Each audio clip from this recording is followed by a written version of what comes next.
Graça e paz para todos vocês, meus irmãozinhos e minhas irmãzinhas. É um prazer imenso de eu poder estar aqui mais uma vez que o Senhor Jesus nos permitiu para poder falar com vocês um pouquinho do nosso Senhor e Salvador Jesus Cristo. Talvez é tão difícil para a gente poder falar dele, né, meus irmãozinhos, mas nós precisamos de devagarzinho, falando um pouquinho aqui, um pouquinho ali, até que nós consigamos falar o seu santo evangelho e colocar ele no coração dos nossos irmãos. Porque hoje, infelizmente, está muito difícil de nós falar do nosso Senhor e Salvador Jesus Cristo, porque existe muita mentira no mercado e às vezes se torna um pouco difícil para nós podermos falar. Mas eu pretendo nesse segundinho pelo menos falar uma palavrinha com você. Se ficar uma palavrinha eu já fico super contente. E muito obrigado por me receber aí, tá? Muito obrigado. E antes eu quero deixar para você a senha do canal. É @oirmãozinho7969.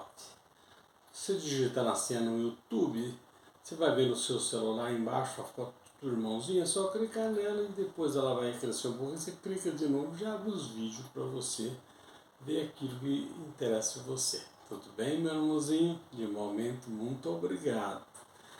Nós vamos num texto aqui que está em 1 Tessalonicense, no capítulo 2 e o verso 1.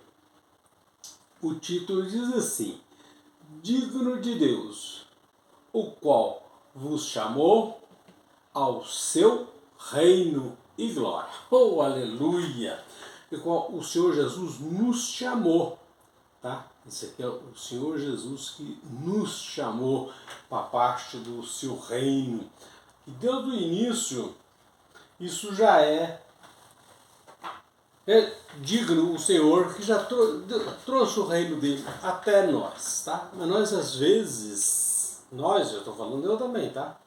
Às vezes andamos correndo atrás do homem, atrás de promessa enganosa, tá? Oferecendo para nós o reino de Deus, a salvação. Tudo isso já está aqui na Bíblia para nós. Às vezes é através ou de nós não sabermos, ou através da teimosia, né? Você fala para mim que quem pode me dar salvação é Jesus, e eu corro atrás de outro ser, escutando um ser humano, praticamente estou arriscando o meu nome no livro da vida do Senhor, porque Ele me deu de graça, está escrito lá que Ele me deu. E por que eu estou correndo? Eu estou duvidando do meu Senhor? Nós não podemos fazer isso, espécie nenhuma, meus irmãozinhos. Nossa vida está na mão do Senhor Jesus Cristo. Se Ele tirar essa vida que está em nós, que é dele, nós caímos um corpo morto. Nós somos alguma coisa enquanto Ele está permanecendo presente, tá? Se Ele afastou de nós, ó, acabou. Acabou para nós, acabou. Só túmulo, tá? É a morte.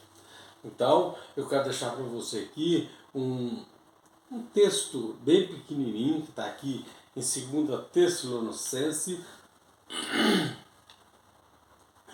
que diz assim o versículo 1. Porque vós mesmo sabeis, irmãos, que a nossa entrada entre vós não foi vã. Então, Paulo está dizendo que não foi vã porque eles aprenderam, ouviram, por isso que não foi vã o Evangelho, tá? O 2 diz assim: mas, havendo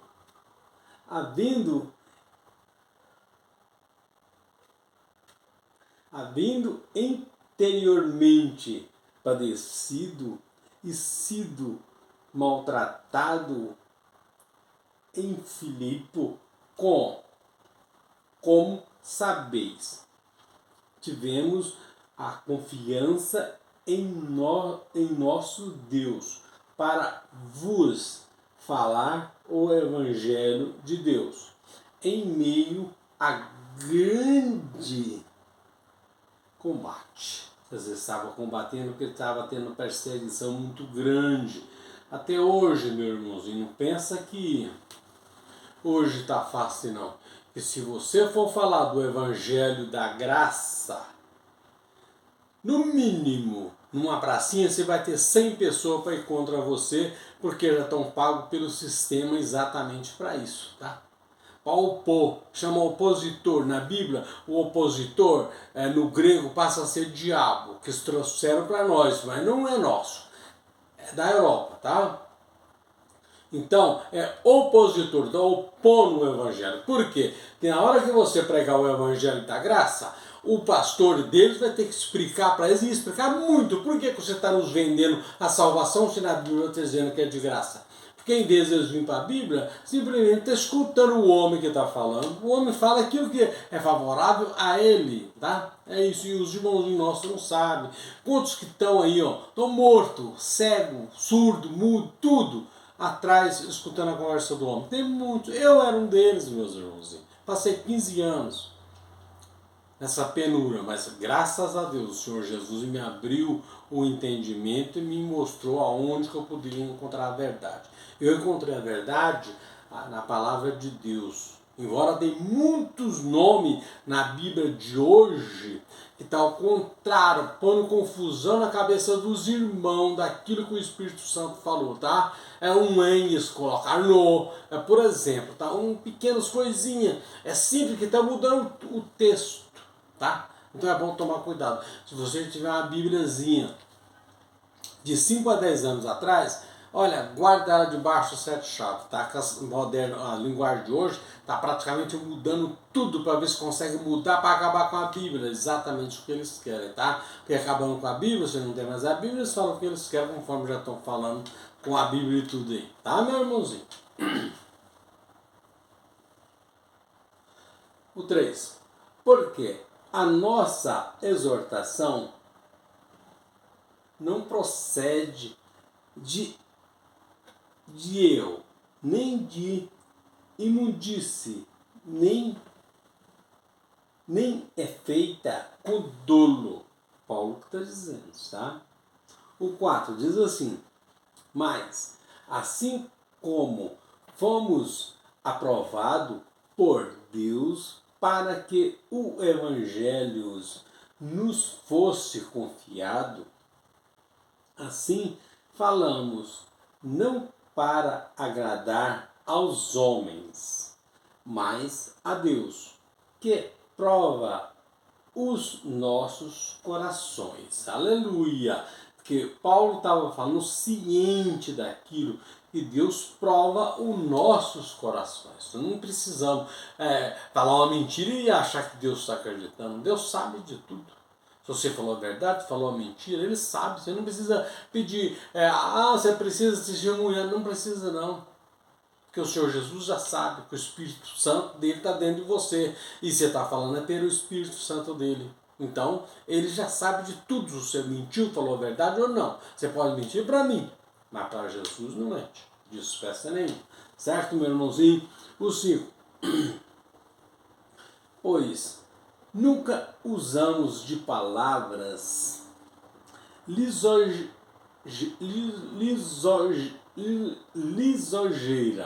como sabeis, nem agimos com intuito ganancioso. Deus é testemunha. Paulo estava dizendo, ele falou a verdade, que Deus é testemunha não, porque se vocês falar errado, Deus está sabendo. O castigo é certeza, né, meu irmãozinho? O 6. Nem buscamos glória de homem, quer de vós, quer de outro, embora pudéssemos, como apóstolos de Cristo, ser-vos pesado. Podia ser, mas não foi, tá, meus irmãozinhos? Ante nós apresentamos brando em vós, qual ama que acaricia seu próprio filho. E Paulo está dizendo que ele seria como um pai que acaricia o próprio filho. É assim que eles foram pregando o evangelho, tá? Com mansidão. 8. Assim nós, sendo-vos tão afeiçoados, de boa vontade, desejávamos comunicar-vos não somente o Evangelho de Deus, mas ainda os nossas próprias almas, porque vós tornasse muito amado de nós. Quis dizer que o povo seria muito amado, porque foi um povo que recebeu eles como gente de verdade, como um irmão, como um pai, como um filho. Receberam e aceitaram o Evangelho. É isso que Paulo está dizendo aqui no texto. Então, quando você vai numa comunidade e você é recebido como um irmão, ou como um filho, ou como um pai, não tem alegria maior no seu coração. O meu mesmo, tá?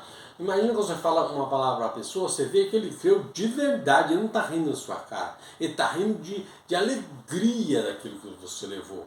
Isso aí é muito bom. Você não tem dinheiro que paga, não. Pode pôr o dinheiro do mundo todo, não paga. O dinheiro pode acariciar a sua carne, mas o Espírito ele não vale nada. Ele é de Jesus, tá? 9. Porque vós lembrais, irmãos, do nossos labor e fadiga pelo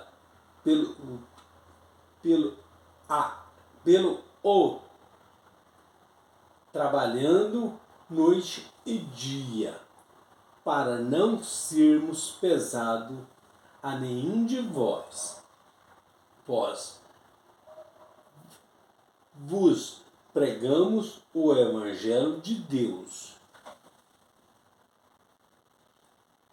O 10.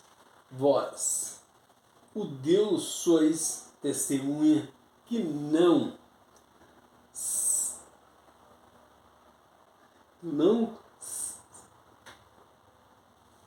oh meu Deus, mas você está apagado um pouquinho, que meus irmãos e irmãs já acertam ela já aqui.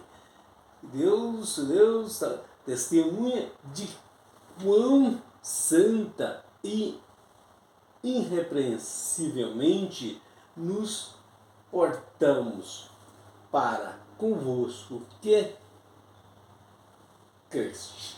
Diz que é aquilo que há para aqueles que creste. Então, meus irmãos, em essa parte aqui é a primeira parte desse texto. A segunda eu gravei ela, pulei em vez da primeira, eu gravei a segunda. Ela já tá a segunda parte, já tá, foi engano meu, tá? Foi por isso que agora saiu a primeira, mas na verdade eu gravei em vez da primeira, gravei foi a segunda, tá? Mas é desse aqui, essa brandura que Paulo está agradecendo os povos de Tessalonicense que creram no Evangelho e creram neles, naquilo que eles falavam. Porque naquela época era muito difícil, meu irmão. Porque não tinha ressurreição, tinha o pessoal que não cria de jeito nenhum, os fariseus, na ressurreição. Então era difícil para falar. E quando Paulo foi pregar, Jesus ressuscitado, como vivo. Então ele estava pregando, teve um dos seis que falou, acho que foi a Agripa mesmo que falou, teve não sei quem que lá, deixou um preso aqui e disse que está com um defunto vivo aí, que não sei o que lá, que era Paulo. Vê a dificuldade para isso. Se não tem o Espírito Santo de Deus, jamais o homem conseguiria pregar, tá? Então, tem tudo isso. Então nós precisamos, este é o nosso Evangelho, o Evangelho da graça. Está entre Atos dos Apóstolos até Hebreus, as 14 epístolas de Paulo. Este é o Evangelho que Jesus deu para Paulo, Jesus Cristo ressuscitado. Esse é o nosso Evangelho, tá? Nós temos que ir atrás de coisa da lei, não, tá? A lei, Jesus morreu para acabar com a lei é passado, que é o Evangelho de Pedro. Nós estamos no Evangelho de Paulo, que é o Evangelho da Graça. Por que ninguém gosta de pregar nele? Porque nele tem muitas partes que são veneno que Jesus já nos deu. Então, se Jesus já nos deu, por que vamos estar atrás deles, escutando, como diz um amigo meu, lorota, tá? Conversando piada? Porque quando você fala as coisas contra a palavra de Deus, tudo que você pode pensar de ruim é o que você está fazendo. Você não está aceitando a palavra do Senhor Jesus, você está trocando Jesus por homem. Aí fica difícil, né, meu irmãozinho? Até o próximo. Se assim o Senhor Jesus nos permitir, meus irmãozinhos, graça e paz para todos vocês e muito obrigado por enquanto.